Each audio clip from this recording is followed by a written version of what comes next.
तो दोस्तों कुर्रुस उस्मान की किस्त नंबर 48 का आगाज भी वहीं से होता है जहां से किस्त नंबर 47 का अख्ताम हुआ था। यानी उस्मान और इसके सिपाहियों को निकोला और फ्लातियुस के सिपाहियों ने चारों तरफ से घेरा होता है और इन पर तीर बरसा रहे होते हैं और बेहुजा के साथ साथ उस्मान के और भी कई सिपाही जख्मी हो जाते हैं और कुछ सिपाही शहीद भी हो जाते हैं। और फिर उस्मान अपने सिपाहियों से कहता है कि ढाल बनाओ और जख्मियों को लेकर पीछे हटो, और वो सब ऐसा ही करते हैं। और फिर एगल खातून और सावची बेहुजा और दूसरे सिपाहियों को अपने साथ लेकर वहां से निकल जाते हैं। उस्मान और इसके दूसरे सिपाही निकोला और इसके सिपाहियों का मुकाबला करते हैं और निकोला के काफी सिपाहियों को शहीद भी कर देते हैं। और इस दौरान उस्मान के भी कुछ सिपाही मजीद शहीद और जख्मी हो जाते हैं। और काफी खून रेज लड़ाई होने के बाद बिल आखिर उस्मान अपने सिपाहियों को कहता है कि जख्मियों को अपने साथ लो और यहाँ से निकलो। और फिर उस्मान अपने सिपाहियों को साथ लेकर सावची बे के पीछे ही एक गुफा में दाखिल हो जाते हैं और निकोला और फ्लातियुस अपने सिपाहियों के साथ इनका पीछा करते हुए इस गुफा तक पहुंच जाते हैं।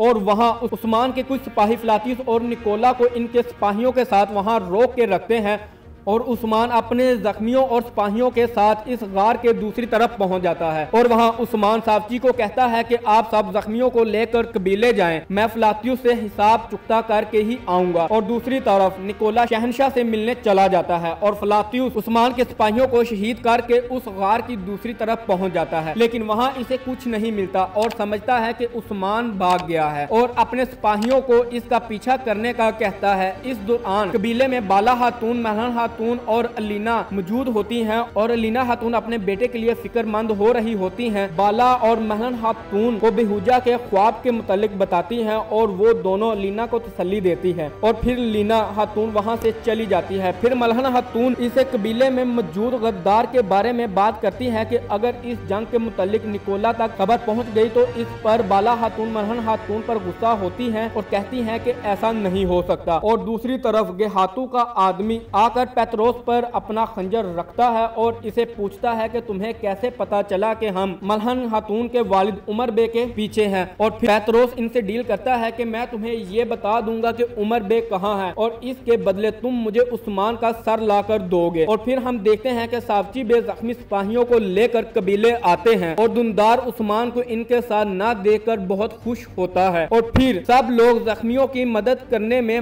लग जाते हैं और दुनदार आकर उस्मान का पूछता है तो एगल खातून इन्हें बताती है कि वो फ्लातियुस के पीछे गया है। और दूसरी तरफ फ्लातियुस अपने सिपाहियों के साथ उस्मान और इसके सिपाहियों को ढूंढ रहा होता है कि इसी वक्त गुकतुक उस्मान के साथ मिलकर फ्लातियुस पर हमला कर देता है। वहां हमें पता चलता है कि गुकतुक को इसके बारे में किले में मौजूद उस्मान के जासूस जुल्फकार ने बताया होता है कि उस्मान पर गात लगाकर हमला करने वाले हैं। और फिर ये लोग फ्लातियुस के सारे सिपाहियों को मार देते हैं और लड़ाई फ्लातियुस और उस्मान के दरमियान होती है और फ्लातियुस हार जाता है। फिर उस्मान इससे पूछता है कि निकोला को मेरे हमले के मुतालिक किसने बताया, लेकिन फ्लातियुस इसे कुछ नहीं बताता। और फिर उस्मान अपने सिपाहियों से कहता है कि इसे कबीले लेकर चलो और उस्मान गुकतुक को वापस भेज देता है ताकि वो गद्दारों का पता चला सके। और दूसरी तरफ हम देखते हैं कि कबीले में बेहुजा शहीद हो जाता है और फिर इसी वक्त वहां उस्मान भी पहुंच जाता है। जब इन्हें बेहुजा की शहादत का पता चलता है तो वो बहुत दुखी होते हैं और अपने भाई सावची को बताते हैं कि मैंने फ्लातियुस को पकड़ लिया है। और ये सुनकर दुनदार और इसकी बीवी फ्लातियुस को मारने का प्लान बनाते नजर आते हैं और फ्लातियुस को कैद खाने में ले जाया जाता है जहां उस्मान और अलीना भी आते हैं। अलीना फ्लातियुस को मारने वाली होती है कि उस्मान इसे रोक लेते हैं और फिर सावची और उस्मान इसे बहुत पूछते हैं कि गद्दार कौन है, लेकिन वो नहीं बताता। फिर अलीना सावची से कहती है कि फ्लातियुस को मार दो, लेकिन उस्मान इसकी इजाजत नहीं देता। और दूसरी तरफ दुनदार सावची को फ्लातियुस को मारने पर उकसाता है और फिर अलीना और सावची फ्लातियुस से मिलने जाते हैं और ये दोनों मिलकर फ्लातियुस को मार देते हैं। और फिर ये दोनों आकर उस्मान को बताते हैं कि हमने फ्लातियुस को मार दिया है और उस्मान इन पर काफी गुस्सा होता है और इसी दौरान अलीना की तबीयत खराब हो जाती है। फिर हमें पता चलता है कि सावची के यहाँ एक बेटे की पैदाइश हुई है, लेकिन इस सारे वक्त में हमें उस्मान बहुत परेशान नजर आता है। और फिर देखते हैं कि तो गाय जो कि गेहातू का आदमी होता है गुकतुक और इसके सिपाहियों पर हमला कर देता देता है और सबको मार देता है, लेकिन गुक्तुक जख्मी हालत में बच निकलने में कामयाब हो जाता है और तू गाय सारे कागजात अपने कब्जे में कर लेता है। फिर वहाँ पेत्रोस आता है वो कागजात लेने, मगर इसे पता चलता है कि वो कागजात नकली है। फिर वो तुगाय से कहता है कि मेरा एक मुखबर कबीले में है जिसका नाम दुंदार है, वो हमें उस्मान तक ले जाएगा और फिर उस्मान आपको उमर बे तक ले जाएगा। और फिर हम देखते हैं कि निकोला शहंशाह को ये बताता है कि मैं उस्मान को आपके पास आते वक्त बहुत बड़ा दचका देकर आया हूँ। कि इसी वक्त निकोला के लिए एक खत आता है जो कि हेलन ने भेजा होता है। वो खत में बताती है कि उस्मान बच गया है और फ्लातियुस को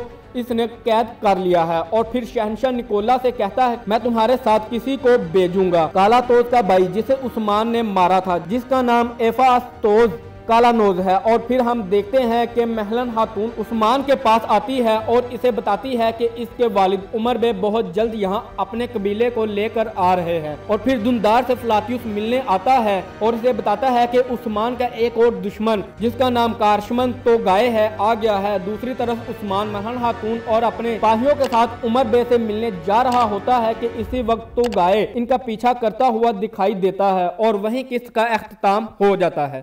तो नाजरीन, अगर आपको हमारी ये वीडियो पसंद आई तो प्लीज़ वीडियो को लाइक करें, चैनल को सब्सक्राइब करें और बेल आइकन को दबाना मत भूलें ताकि हमारी आने वाली न्यू वीडियोस की अपडेट आप तक पहुंचती है।